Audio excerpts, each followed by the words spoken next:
Hello everyone, नमस्कार। Welcome back again to Eduwards channel. मैं आपका एजुकेटर सैयद शाहबाज दिल से स्वागत करता हूं हमारे एडुवर्ड्स चैनल पे।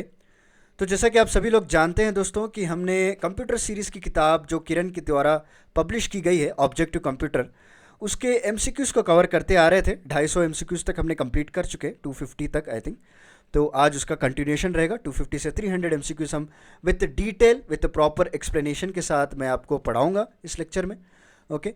और चलिए आगे बढ़ते हैं विदाउट एनी डिले। और प्लीज़ लाइक शेयर और सब्सक्राइब कर दीजिएगा हमारे एडुवर्ड्स चैनल को। और आप चाहे तो हमारे टेलीग्राम चैनल पे भी ज्वाइन हो सकते हैं।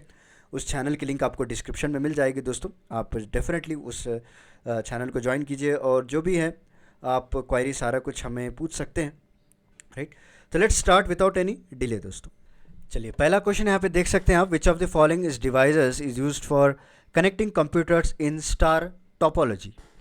तो करेक्ट आंसर है इसका दैट इज ऑप्शन 1 हब दोस्तों। ओके। स्टार नेटवर्क जो है आपने कई बार देखा होगा, is an implementation of spoke hub distribution paradigm in computer networks दोस्तों। ओके। देखिए क्या होता है, स्टार नेटवर्क में हर एक होस्ट जो है एक सेंट्रल हब को कनेक्ट किया जाता है। Okay. Every host is connected to central hub. और सिंपलेस्ट फॉर्म में अगर आप बोलेंगे इसको तो one central hub act as a conduit to transmit the messages. Okay. कोई भी होस्ट अगर आप मैसेज भेजना चाहते हैं फ्रॉम टू द रिसीवर, तो पहले आपका मैसेज जो है वो होस्ट के ज़रिए से उस सेंट्रल हब में जाता है और वहाँ से जो it will deliver to the recipient. तो उसी तरह जितने भी हब्स स्टार नेटवर्क क्या होता है, हर होस्ट जो है सेंट्रल हब्स में कनेक्ट होकर वहाँ से डिस्ट्रीब्यूट होता है दोस्तों। And it is one of the most common computer network topology को यूज़ किया जाता है। क्या कहते हैं इसको, हब कहते हैं। In which topology are all the network nodes individually connected to central switch hub or computer that act as central point of communication to pass on the message। तो अभी मैंने आपको बताया दोस्तों ऑप्शन 1 स्टार टोपोलॉजी को use किया जाता है। और स्टार टोपोलॉजी मेनली आपको जो है लैन में देखने को मिलता है। लैन मैंने पहले प्रीवियस वीडियो में बताया था, लोकल एरिया नेटवर्क है। लोकल एरिया नेटवर्क को हम क्या कहते हैं, लैन कहते हैं दोस्तों, जो कि सारे नोड्स इसमें इंडिविजुअली कनेक्टेड होते हैं एक सेंट्रल कनेक्शन पॉइंट में। उस टाइम पे मैंने आपको बताया था। ठीक है, चलिए नेक्स्ट देखते हैं। Alia has 2600 MB of data. ठीक है। Dinesh has 4000 MB of data. The combined data would fit on USB flash drive of storage capacity. तो करेक्ट आंसर इसका ऑप्शन 4 हो गया, दैट इज 10 GB दोस्तों। राइट। तो टोटल मिला के हमको कितना हुआ, 2600 MB मतलब 2.6 GB में आप लिख सकते हैं इसको। 4000 MB मतलब 4 GB हो गया। ओके। तो टोटल आपको कितना आ गया, 6.6 GB। तो 6.6 GB की मेमोरी आप फिट करवाना चाहते हैं तो 1 GB में तो फिट नहीं होगा, 2 GB में फिट नहीं होगा, 6 GB में भी फिट नहीं होगा, क्योंकि यहाँ पे आपको 600 MB ज़्यादा है। तो ऑप्शन 4 10 GB में आपको फिट होगा। इसके अलावा भी आपको 4 GB की मेमोरी अभी बच जाएगी। ओके। चलिए नेक्स्ट देखते हैं। Which of the following binary operation would give 111 as a result. तो इसका जो करेक्ट आंसर है दोस्तों दैट इज ऑप्शन 2 हो गया, 100101 प्लस 10101 हो गया। The dash is a small program that controls the computer from the it powers on until the time is operating the system takes over. तो करेक्ट आंसर है option b, BIOS दोस्तों। जब भी आप कंप्यूटर ऑन करते हैं ना, okay, तो एक ब्लैक स्क्रीन जनरेट होती है। यहाँ पे आपको नीचे कई सारे ऑप्शंस लिखे होते हैं। अगर आप बायोस सेटअप में जाना चाहते हैं तो उस ऑप्शंस को प्रेस करना पड़ेगा, जैसे कि F11 हो गया, F8 हो गया, F10 हो गया, राइट, F9 हो गया। ये सारे कुछ ऑप्शंस होते हैं जहाँ पे अगर आप बायोस सेटअप में जाना चाहते तो the time between the computer the power on and the operating system, तो उसके बीच में जो हैंडल करता है ना वो उसको बायोस कहते हैं। तो बायोस का फुल फॉर्म क्या है, basic input and output system. इसका फुल फॉर्म भी पूछते हैं कई सारे एग्जाम्स में। तो basic input and output system याद रख लीजिए, इसका फुल फॉर्म है दोस्तों। Okay. Next, what is a typical range of RAM size in a standard laptop used for office work. तो इसका जो करेक्ट आंसर है दैट इज ऑप्शन 3 हो गया, 4 GB एंड 16 GB दोस्तों, sorry. Okay. 4 GB of laptop RAM should be sufficient for the office work, या फिर आप 16 GB का रैम भी ले सकते हैं। चलिए next, the part of the CPU which contain circuitry that uses electronical signal to direct the entire computer system to carry out और execute store program instruction is known as. तो correct answer है इसका option 1 हो गया दोस्तों, control unit. Okay, याद रख लीजिए क्या है, control unit. The control unit of a CPU contains circuitry that uses the electrical signals to direct the entire computer program to carry out the जो भी फंक्शंस है वो इजीली कैरी आउट कर सकता है दोस्तों। कंट्रोल यूनिट क्या करता है, it will communicate with both ALU okay, ALU से कनेक्ट कर सकता है और मेमोरी यूनिट से भी कम्युनिकेट कर सकता है। Okay, this is very very important. चलिए नेक्स्ट क्वेश्चन देखते हैं। Dash requires constant power flow in order to function because of the continuous power it does not need to be refresh to remember the data being stored. Okay, कौन सा ऐसा है जो constant power flow supply करता रहता है दोस्तों, ताकि अगर आप रिफ्रेश भी करेंगे तो आपका डेटा लॉस नहीं होगा। However, it is a volatile memory, which means all the data had been stored become lost once the power is cut off. तो करेक्ट आंसर है ऑप्शन 2 SRAM दोस्तों, याद रख लीजिए। ओके, जब तक आप पावर ऑफ नहीं करेंगे ना, तब तक आपका डेटा कितनी बार भी रिफ्रेश हो तो स्टोर रहता है। जब भी अगर आप ऑफ कर देंगे तो डेटा आपका उड़ जाएगा। तो वोलेटाइल ही होता है, but even though it will store. तो SRAM is the right answer. So SRAM का फुल फॉर्म अगर आप देखेंगे तो it is static random access memory. Okay, static random access memory हो गया दोस्तों। Is a type of random access memory that uses latching circuitry, जो कि फ्लिप फ्लॉप होता है ना, उस तरह से ये इस्तेमाल किया जाता है। And SRAM is a volatile memory, data is lost when power is removed. चलिए नेक्स्ट देखते हैं। A multitasking operating system means क्या होता है? तो करेक्ट आंसर है इसका option 3, several programs can be operated concurrently. ठीक है, चलिए नेक्स्ट देख लेते हैं। सो नेक्स्ट आ गया हमारा, which of the following statements is not, again आ गया देखो, not true with records to auto filter option in Microsoft Excel. तो करेक्ट आंसर है option 4, you can search for text and numbers using auto filter option. ये नहीं कर सकते दोस्तों। Okay, so using auto filter feature आप जो है कुछ चीज़ों को फाइंड कर सकते हैं। Okay, you can show the hidden values, ये सारा कुछ कर सकते हैं दोस्तों। Okay, but not search for the text और numbers. What does T stands for ATM? ATM में T का मतलब क्या होता है? ऑप्शन 3 हो गया टेलर। सो ATM का फुल फॉर्म क्या है?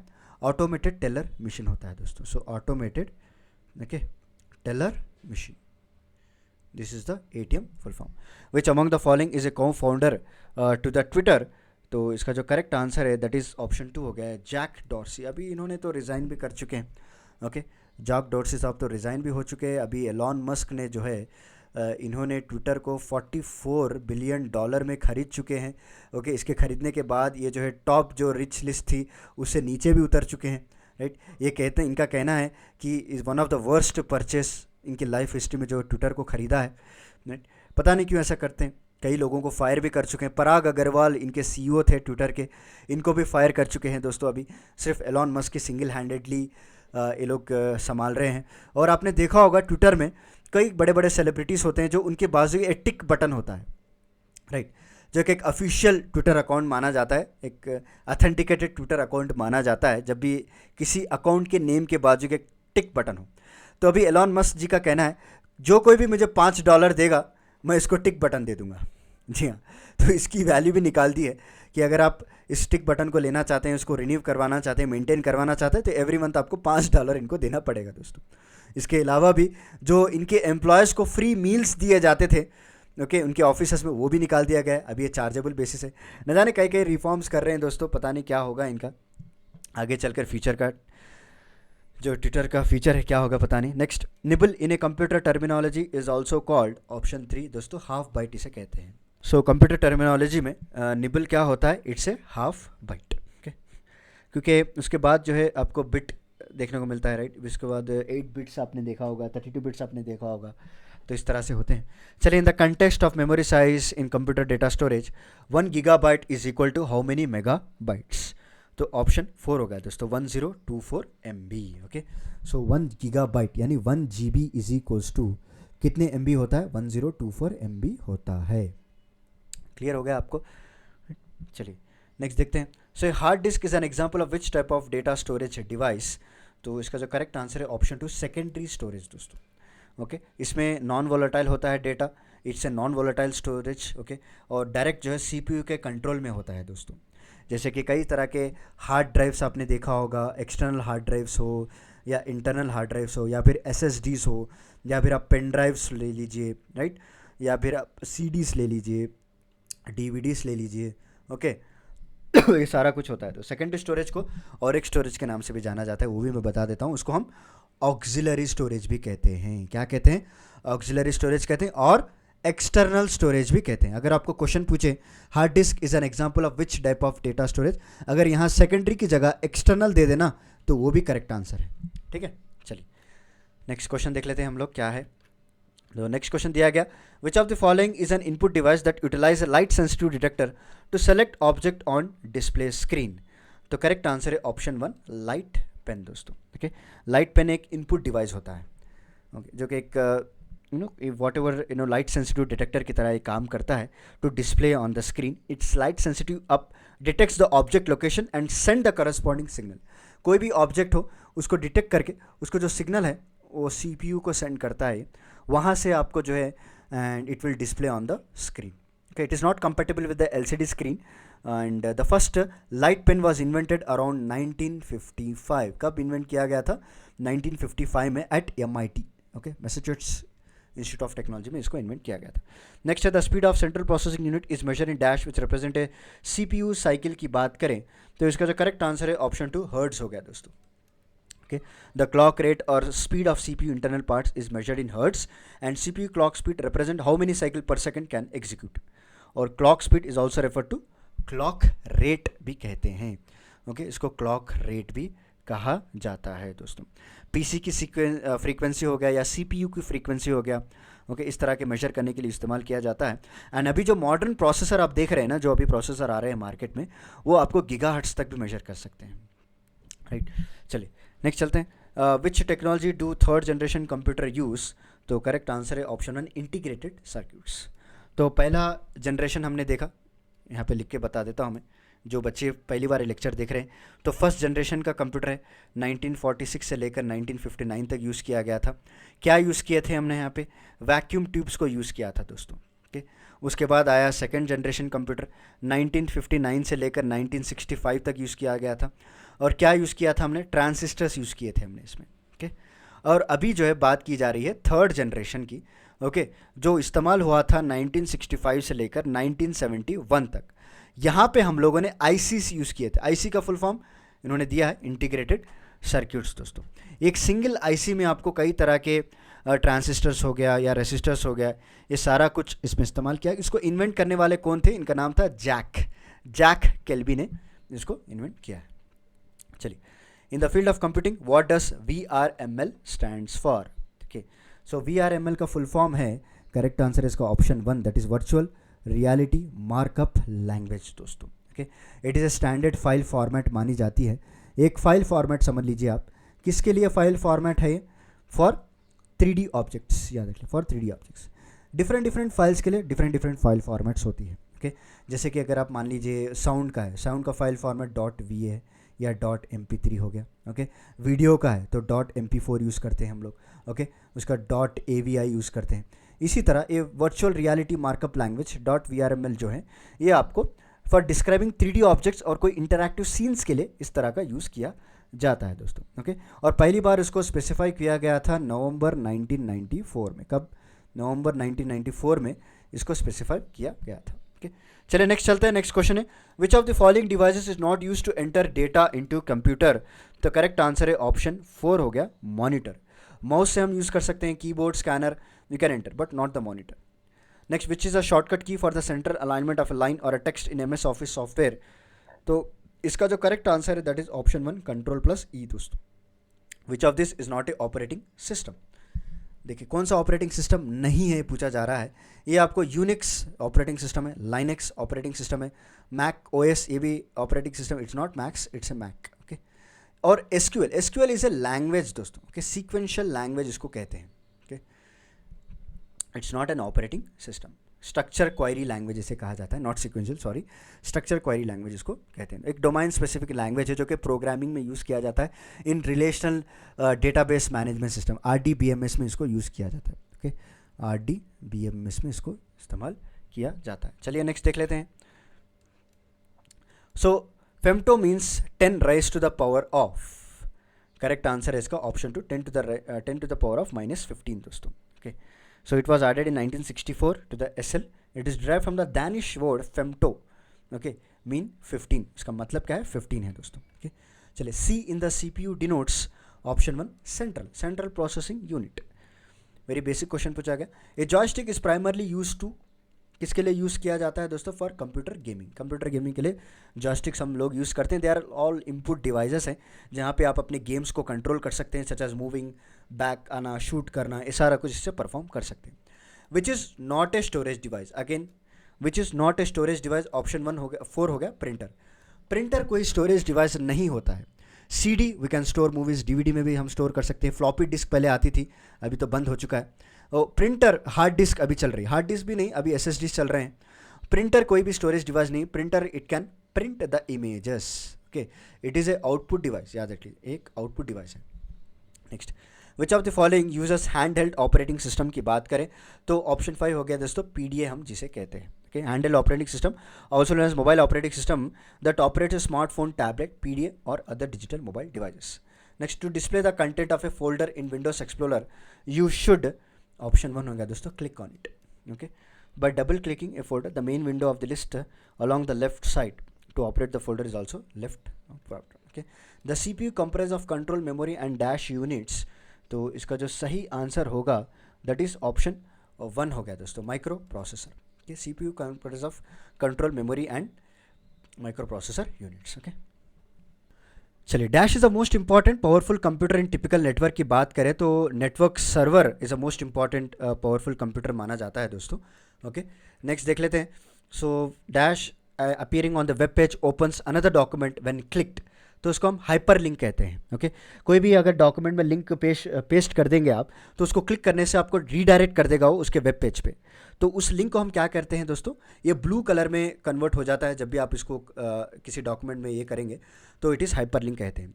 Which of the following refers to rectangular area और display information and running program, that is window. Okay, window में ही आपको एक रेक्टेंगुलर एरिया होता है ना, उसी में आप जो है अपने सारे काम्स कैरी आउट कर सकते हैं। Dash is a Windows utility program that locates and eliminates unnecessary fragments and rearrange files and unused disk space to optimize operation. तो करेक्ट आंसर है इसका ऑप्शन 3, डिस्क फ्रैगमेंटेशन बोलते हैं इसको। Disk, it's not defragmenter, it's a fragmentation. So disk fragmentation is a program that locates और eliminates unnecessary fragments दोस्तों। Okay, कोई भी अननेसेसरी फ्रैगमेंट्स आपको लोकेट करके इसको रिमूव कर देता है ताकि ऑपरेशन स्मूथली कैरी आउट किया जाए। Next, which of the following refers to too much electricity and may cause voltage surge, तो इसका जो करेक्ट आंसर है दैट इज ऑप्शन 3, स्पाइक हो गया दोस्तों। A power surge is a period of abnormally high voltage होना। अगर suddenly power cut off हो चुका है आपके सिस्टम का, ओके, और थोड़ी देर के बाद सडन पावर आ गया, तो एक एक बार क्या होता है, पावर सर्ज हो जाता है दोस्तों। ओके, जितने वॉट्स की रिक्वायरमेंट होती है उससे डबल आ जाता है। तो उसको हम क्या करते हैं, उस क्राइटेरिया को, उसको हम वोल्टेज स्पाइक कहते हैं। The software that is use to create text based documents are referred to as, that is word processors. Okay, so word processor is a software application, ताकि उसको यूज़ करके हम कुछ प्रोड्यूस कर सकते हैं, एडिट कर सकते हैं, फॉर्मेट कर सकते हैं कई तरह के टेक्स्ट डॉक्यूमेंट्स को दोस्तों। Next, dash is a device convert human understandable data and programs into form that computer can process, तो इसका जो करेक्ट आंसर है दैट इज ऑप्शन 5 हो गया, input. Okay, next, the amount of memory, RAM और ROM is measured in, option 3, megabytes हो गया। उसके बाद which of the following refers to dangerous program that can be caught by reopening email attachment and downloading software from internet, उसको हम क्या कहते हैं? The correct answer will B, options देख लेते हैं क्या दिया है, दैट इज़ वायरस कहते हैं दोस्तों। ओके, कोई भी ईमेल अटैचमेंट्स में जो है भेज के आपको फाइल आ जाती है, उसको अगर आप डाउनलोड करेंगे तो वायरस आ जाएगा। या फिर आपको कोई सॉफ्टवेयर हो गया, ओके, अनऑथराइज वेबसाइट से आप डाउनलोड कर रहे हो सॉफ्टवेयर को, तो उससे भी वेबसाइट्स में जो है वायरस आ जाएगा। Okay, dash is a written description a computer program that having a following functions की बात करें तो ऑप्शन 5 दोस्तों, डॉक्यूमेंटेशन।